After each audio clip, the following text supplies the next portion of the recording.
Is the Nintendo Switch still worth it in 2020? That is what we are about to find out. So, first of all, Nintendo Switch comes with base storage of 32 gigabytes. As you can see, it has two removable Joy-Cons, red and blue. You can get them in other colors, such as gray. I do believe there is a yellow edition, but you might have to buy those separately. If we want to talk about hardware, the Joy-Cons aren't exactly super premium because after a while, around about the time your warranty runs out, then they will wear out. But while they work, they do work well. And I personally enjoy them better than, say, a Pro Controller.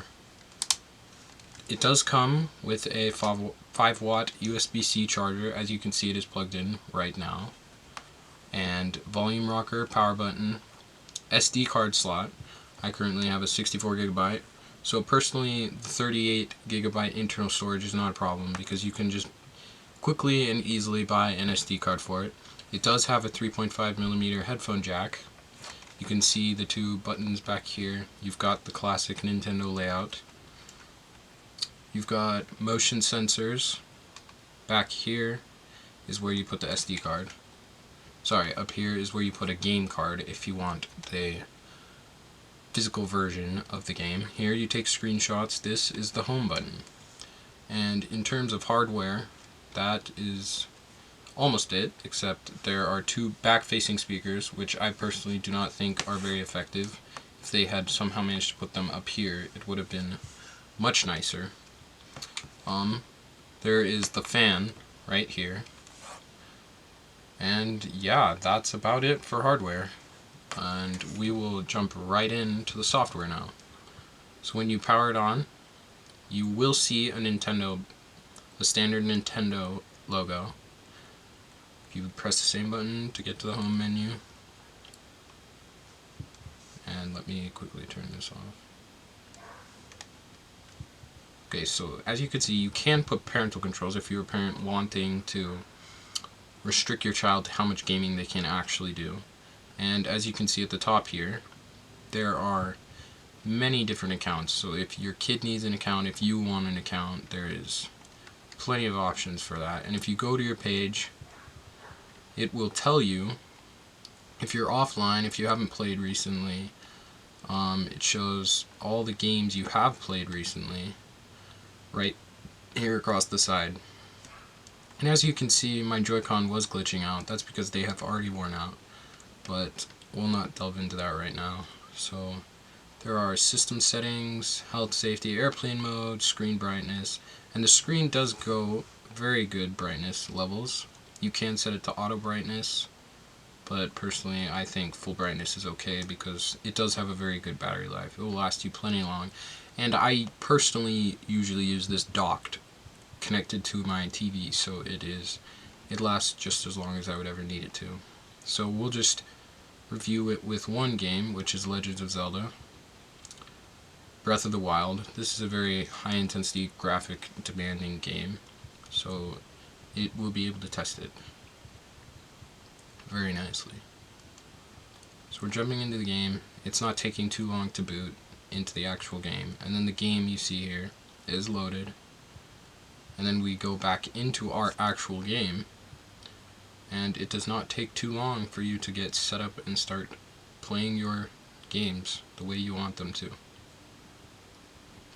So as you can see, it loaded, but say if you were on the Wii U or such, it would have taken a little bit longer to actually load into the game since it was your first time. So yeah, that is a plus. And as you can see, it works seamlessly with this game. You don't see any bugs whatsoever. As you can see, there is nothing wrong with this game.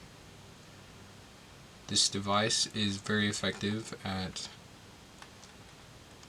playing games. It runs them all smoothly, nicely, quickly.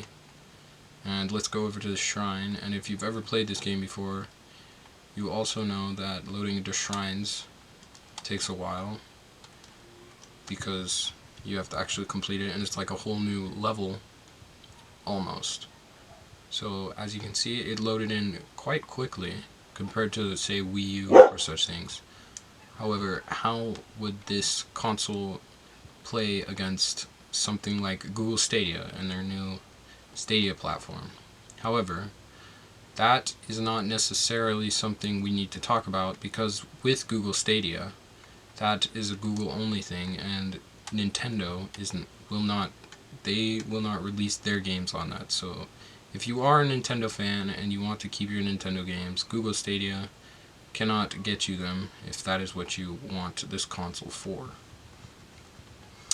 So that's enough of that game, and you just save it. Doesn't take too long.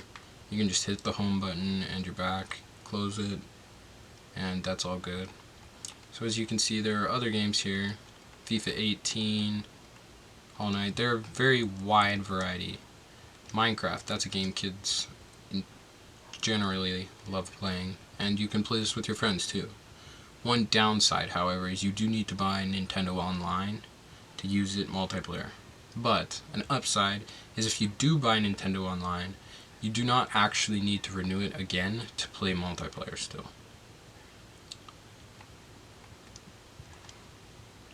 So as you can see, the Joy-Con was spazzing out there, but if you do hit them both at the same time, it generally stops it.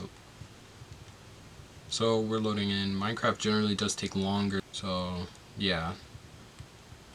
As you can see here, it works fine, and the game graphics are very nice, and there is absolutely no lag with this device. So if you are a Nintendo fan and you were looking whether you should buy this or the Switch Lite, Switch Lite is virtually the exact same device, but personally I believe this would be more convenient because the Switch Lite does not come with a dock to your TV and such things.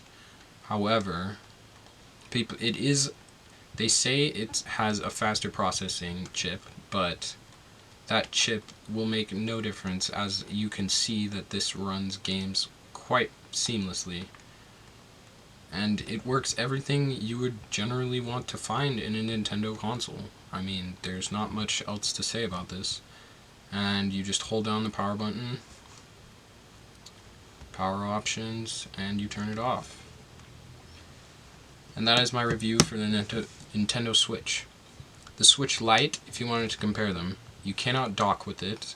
The Joy-Cons are not removable, which I think is a very bad thing, in that if one of the Joy-Cons were to wear out, which happens with all of Nintendo's consoles, you wouldn't enjoy it very much, because then you cannot remove them like on the Nintendo Switch, where you can just remove them and buy a new pair.